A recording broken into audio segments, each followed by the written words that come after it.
Welcome to Lost Love Mystery, where every story unravels a secret. So, let's dive into another story. The leather saws of my Italian Oxfords clicked rhythmically against the polished hardwood floors as I strode through the foyer of my Upper East Side brownstone. It had been another grueling day at the office, but tonight was special, our 10th wedding anniversary. Sarah and I had made reservations at Purse, our favorite restaurant in the city, a place reserved for only the most momentous of occasions. As I hung my overcoat in the coat closet, I noticed an unfamiliar pair of men's dress shoes haphazardly kicked off by the door. An uneasy knot formed in the pit of my stomach. Sarah never left shoes lying around. She was meticulous about keeping our home spotless. "Sarah?" I called out, my voice echoing through the deathly quiet house. No response. I ascended the curved staircase, my heart thundering like a hammer against an anvil with each step.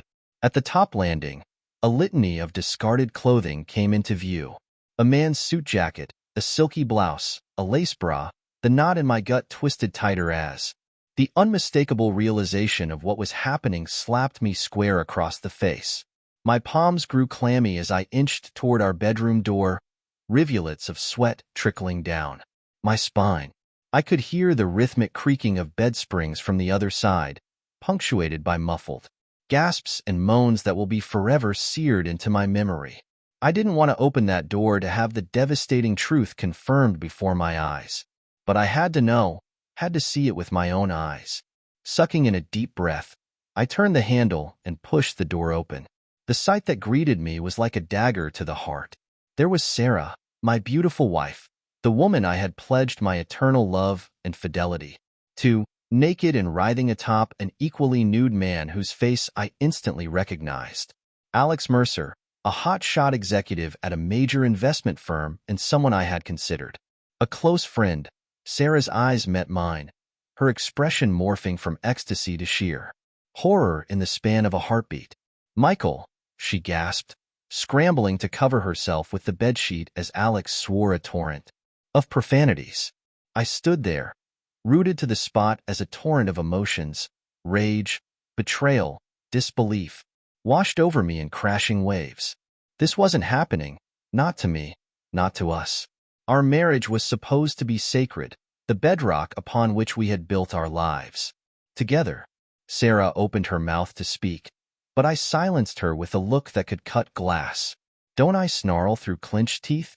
Don't you dare say a damn word." Running on my heel, I stormed out of the bedroom, down the stairs and out the front door, not even bothering to grab my coat. The crisp marcher felt like a slap across the face as I stumbled blindly down the street, struggling to process the devastating blow I had just been dealt.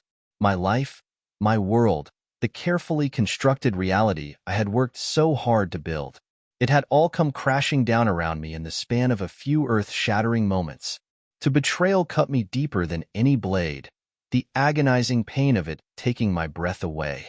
As I aimlessly wandered the darkened streets, my mind whirled, unable to make sense of the nightmare I had just witnessed.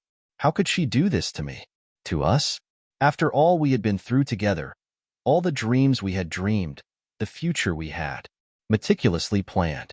How could Sarah throw it all away on a tow-dry affair, blinded by rage, grief, and 1,000 other emotions? I realized in that moment that I could never forgive her for this unforgivable sin.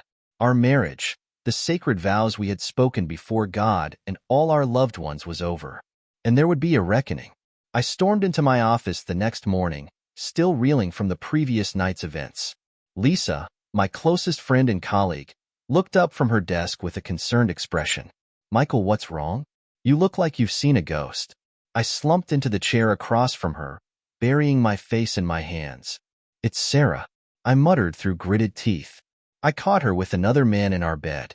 Lisa's eyes widened in disbelief. "What? No, that can't be right. Sarah loves you, Michael. Are you sure about this?" "I saw it with my own eyes, Lisa." I exploded, slamming my fist on the desk. "She was naked, tangled up with that scumbag, Alex Mercer." Lisa shook her head slowly. "I'm so sorry, Michael. That's unforgivable. We sat in heavy silence for several moments before I finally spoke again. I want to destroy them, Lisa. Both of them. I want to make them pay for what they've done to us. A slow, sinister smile crept across Lisa's lips. Well, you've come to the right place, my friend. For lawyers, ruining lives is what we do best. Over the next few weeks, Lisa and I devised an intricate plan to dismantle Sarah and Alex's sort of affair from the inside out. First, I would approach Sarah and convince her to attend marriage counseling under the pretense of wanting to work through our issues. Little would she know that Lisa would be posing as a court witness, meticulously documenting every shred of evidence that Sarah was continuing her tryst with Alex. Are you sure you can go through with this, Michael? Lisa asked one evening as we pored over the revised terms of my prenuptial agreement, pretending to want to save your marriage when your true intention is the opposite. I met her gaze, my jaw set in grim determination. I'm sure. Sarah made her choice when she betrayed me. Now it's time for her to face the consequences. Lisa nodded solemnly. Well, I've modified the prenup to be incredibly straightforward. If you pursue divorce proceedings, she gets nothing, no assets, no alimony, nada. She'll be left with the clothes on her back. A cruel smile tugged at the corners of my mouth. Good. She deserves that and more for what she's done. When I finally broached the subject of counseling with Sarah a few days later, she was equal parts relieved and remorseful. Oh, Michael, I'm so grateful you're willing to work on our marriage. She gushed through streams of apologetic tears. I swear, what happened with Alex was a terrible mistake. It will never happen again. I fought back the urge to sneer at her pathetic display. Well, we have a long road ahead of us, I replied, feigning empathy. But if we're both truly committed, I believe we can move past this. Sarah flung her arms around me, her torrent of tears staining my shirt. Thank you, thank you. You won't regret this, I promise. But I already regretted it. I regretted every moment of the last decade I had wasted on this unfaithful snake of a woman. As I held her in that hollow embrace, my mind was already looking ahead to the final act, her ultimate downfall. Week after week, Sarah and I attended the counseling sessions, playing out the weary charade of a struggling couple, desperately trying to pick up the pieces of a shattered marriage. All the while, Lisa hung back in the shadows, camcorder in hand, documenting every damning shred of evidence that Sarah's dalliance with Alex continued unabated despite her supposed desire to reconcile. Finally, when we had accumulated an overwhelming body of proof, the curtain fell. I called Sarah into my office, the same office where we had meticulously planned her undoing, and laid it all on the table. Did you really think you could fool me, Sarah? I asked, unable to keep the disdain from my voice, as I broadcast the recorded footage of her hushed liaisons with Alex. Did you actually believe I would be stupid enough to take you back after your betrayal? Sarah's expression crumpled into a mask of horror and disbelief as the stark reality crashed down around her. And Michael, I can explain. Save your pitiful excuses. I roared, feeling the pent-up rage and anguish bubbling over. Our marriage is over. Do you understand? Over. Sarah dissolved into hysterics. I seized the revised prenuptial agreement from my desk and flung it across at her. This is what you'll be left with when the divorce is finalized. Nothing. You wanted to chase after your little boy toy? Well, now you can have him. See how far his money and affections carry you when you're left destitute and alone. Sarah's anguished wails fell on deaf ears as I stormed out of the room, already turning my sights towards the final stage of my intricately woven vengeance. With Lisa's help, I filed for divorce, presenting the court with an overwhelming body of evidence, meticulously compiled during those sham counseling sessions, video recordings, documents, you name it. All of it pointed to the same inescapable conclusion. Sarah's infidelity was unrelenting and unrepentant. The judge, an old-fashioned man with strong moral principles, was appalled by the brazen nature of Sarah's betrayal as the damning footage played out in his courtroom. Mrs. Sinclair, he addressed her sternly over the rims of his bifocals. I must say, your conduct has been utterly reprehensible. To engage in such salacious affairs while feigning attempts to reconcile with your husband, it's unforgivable. Sarah hung her head in disgrace, unable to meet his withering gaze. I, however, met it head-on, a smug smile tugging at the corners of my mouth. Your Honor, I interjected smoothly. I don't think Mrs. Sinclair fully understood the depravity of her actions. Perhaps reviewing the revised prenuptial agreement she signed will shed some light on the matter. As the judge pored over the stack of documents I had slid across his bench, his bushy eyebrows climbed ever higher up his furrowed brow. My word, he muttered in disbelief. This prenup strips you of any and all claims to your husband's assets and income in the event of divorce proceedings initiated by him. He turned his disapproving glare onto Sarah. You agreed to these terms? Sarah swallowed hard, her eyes glistening with unshed tears. Why, yes, Your Honor. I did. Did you have adequate legal representation when reviewing and signing these documents? No, Your Honor, she replied in a small, tremulous voice. I didn't. The judge harumphed and shook his head. Then it appears Mrs. Sinclair made not one mistake, but several. Given the circumstances, I am left with no choice but to grant Mr. Sinclair's petition for divorce. He banged his gavel, the sound reverberating through the hushed courtroom like a thunder clap.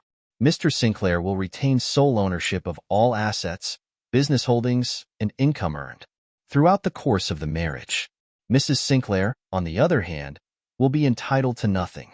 I couldn't suppress the surge of dark satisfaction that welled up inside me as I saw the color drain from Sarah's face.